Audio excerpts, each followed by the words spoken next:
Hadratus Syekh. Karena beliau hafal dengan ratusan ribu hadis yang ada dalam kutubus sittah. Dari Muslim, Bukhari, Nasai, Abu Daud, semuanya beliau hafal. Makanya mendapatkan gelar Hadratus Syekh. Enggak sembarang orang bisa mendapatkan gelar itu. Di Indonesia itu yang masyhur itu cuma ada dua. Satu Hadratus Syekh Hasyim Asy'ari, yang kedua Hadratus Syekh Fatimah binti Maimun, makamnya di Gresik. Ini orang yang hafal ratusan ribu hadis dalam kitab kutubus sittah. Lah ini orang yang baru belajar agama, ngerti 1-2 hadis sudah mengatakan Pancasila bid'ah, nggak cocok untuk Indonesia. Mencintai tanah air itu kafir. Coba bahasanya tadi. Bapak Ibu, saya kemarin kebetulan akhir Desember, awal Desember, akhir November saya keliling.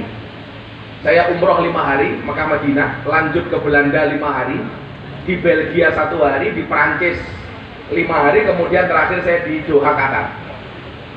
Hari Jumat saya Jumatan di Doha, Qatar. Itu konsepnya menarik, Pak. Jadi kalau Hadratus Syekh Hasyim Asy'ari punya konsep hubbul waton minal iman. Di Qatar Pak bahasanya beda. Hubbul waton minad din. Jadi khutbahnya waktu itu adalah membahas tentang kenapa Piala Dunia berlangsung di Doha. Kenapa pemerintah Doha, pemerintah Qatar mengalokasikan 3.000 triliun untuk membuat Piala Dunia di Doha. Kalau hitungannya investasi, mereka rugi, Pak. Karena tingkat kunjungan yang ditarget 1.200.000 orang, yang datang ke Doha hanya 800.000. Fasilitas yang ada di Doha itu dibangun hanya untuk Piala Dunia. Sementara Piala Dunia hanya berlangsung 1 bulan. Artinya apa? Kenapa kemudian pemerintah melakukan ini? Karena bentuk kecintaan pemerintah kepada negaranya, mereka bilang. Kenapa? Karena mencintai negara itu bagian dari agama. Ini yang ngomong khotibnya di Doha Qatar. Hubbul waton minad din. Artinya apa? Mencintai negara itu bukan hanya konsepnya Mbah Hasyim. Itu konsepnya Kanjeng Nabi. Maka ketika Nabi Muhammad hijrah dengan segala keterpaksaan yang meninggalkan kota Makkah, begitu meninggalkan kota Makkah, Pak, sebelum beliau berangkat, mata beliau menatap kota Makkah, kemudian beliau mengatakan apa? Wallah, engkaulah tanah yang paling aku cintai di muka bumi. Kalau seandainya bukan karena satu hal, saya tidak akan pernah meninggalkan kota Makkah. Kecintaan Nabi Muhammad kepada kota Makkah. Kecintaan Banser kepada Kiai, sekali pengajian diganti 10 kali. Yang 2 datang, yang 2 pergi. Yang 2 pergi untuk mencari sesuap nasi. Makanya potongnya gede. Banser utang aja gede-gede ya. Wong lanang yang utangnya gede biasanya manuknya cilik kayak gini.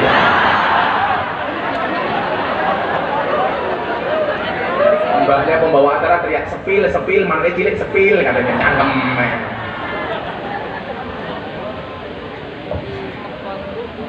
Coba.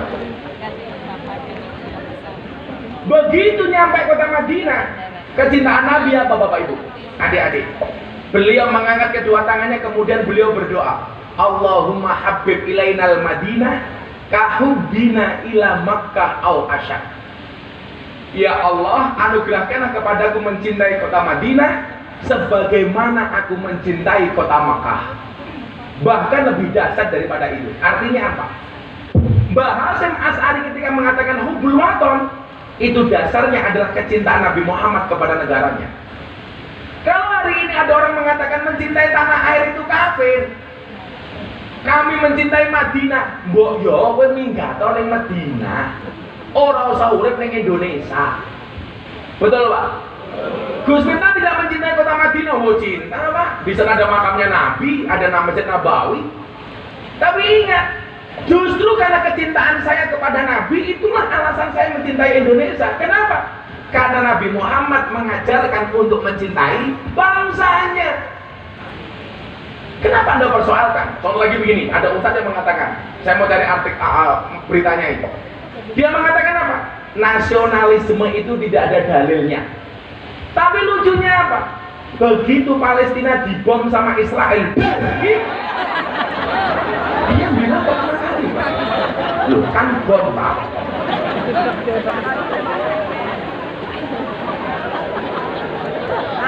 Oh, kamu kaget. Panitia di belakang ada ambulan nggak? Jadi ini bagian dari dramatikal panggung, Pak. Jadi pembicara itu harus punya ilmu drama. Sehingga ketika kita tertawa semuanya tertawa, kita menangis semuanya menangis, kita semuanya kaget. Termasuk ibu-ibu kan, lembaran langsung muncul.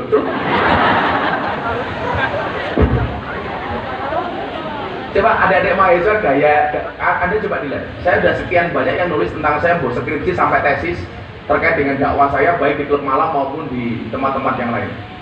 Coba kalau Anda ada orang berbicara seperti ini, mahasiswa itu dilihat ilmu komunikasinya.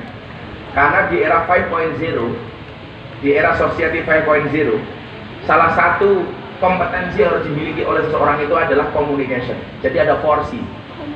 4C itu adalah, pertama adalah creativity, yang kedua adalah critical thinking, kemudian yang ketiga adalah communication, dan yang keempat adalah collaboration. Nah, gagalnya dai-dai NU itu Pak rata-rata. Mereka mempunyai ilmu yang banyak, alim, tetapi tidak mempunyai bahasa komunikasi yang bagus. Sehingga Pak, transfer knowledge-nya, transfer value-nya itu tidak maksimal karena tidak didukung dengan bahasa yang lain. Padahal Anda di pondok diajari ilmu balaghah, ilmu badi, ilmu ma'an dan lain sebagainya. Tapi kadang-kadang kita terkendala di ilmu komunikasi ini. Jadi ilmu percocotan. Makanya cocot itu penting, Pak. Tuh, cocot saya mahal.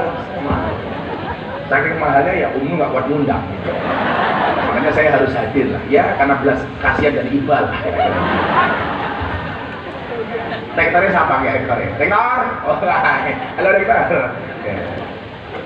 Biasanya setelah saya bully ini kampusnya biasanya maju Pak. Karena dakwatul mazlum mustajabun. Doanya orang terdolimi itu mustajabah. Artinya Pak Rektor semakin kita dolimi, insya Allah semakin mustajabah. Maka mulai sekarang kita niatkan untuk membuli rektor separah-parahnya. Jadi kita doakan Pak Rektor panjang umur. Jadi orang sedunia mati, Pak Rektor hidup sendiri.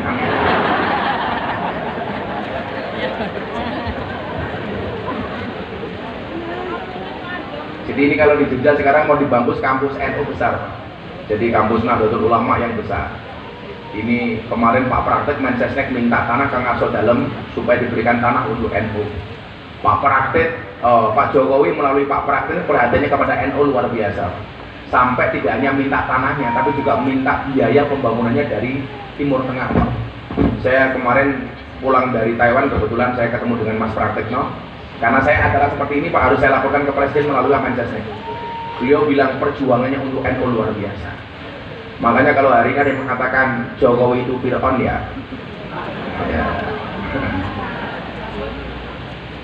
Ceramah saya di hadapan Presiden tanggal 10 Oktober mungkin Anda bisa lihat di acara Investor Daily Summit 2022. Waktu itu saya diminta berbicara di hadapan forum investor dunia, di hadapan Presiden, para menteri, dan para dirut-dirut BUMN. Saya bilang, nggak ada alasan kita tuh ngomong kasar sama pemimpin. Sebagai contoh misalnya ketika Khalifah Harun Ar-Rasyid didatangi oleh ulama yang keras dengan mengatakan, wahai Khalifah Harun Ar-Rasyid, ini nasihun lah. Ini ternyata kenapa saya sampaikan hari ini viral lagi ceramah saya tentang itu, karena dianggap menjadi jawaban prediksi saya terhadap jawaban kalimat-kalimat yang hari ini datang. Dia mengatakan apa? Hei Khalifah Harun Ar-Rasyid, ini nasihun lah. Saya ingin memberikan nasihat kepada Anda. Famusaddidun alaika. Tapi sorry, nasihat saya agak keras wahai Presiden, kata ulama ini. Fala tajidanna fi nafsika alayya sayyan. Tolong Anda jangan marah dengan saya. Jawaban Harun Ar-Rasyid kepada ulama yang keras ini, Pak. Hei kamu, Harun Ar-Rasyid bilang, Innallaha ta'ala, sesungguhnya Allah qad arsala man huwa khairu minka, pernah mengutus orang yang lebih hebat dibandingkan Anda. Yang dimaksud siapa? Harun dan Musa. Ila man huwa syarru minni, kepada orang yang lebih jelek dibandingkan saya. Maksudnya siapa? Fir'aun.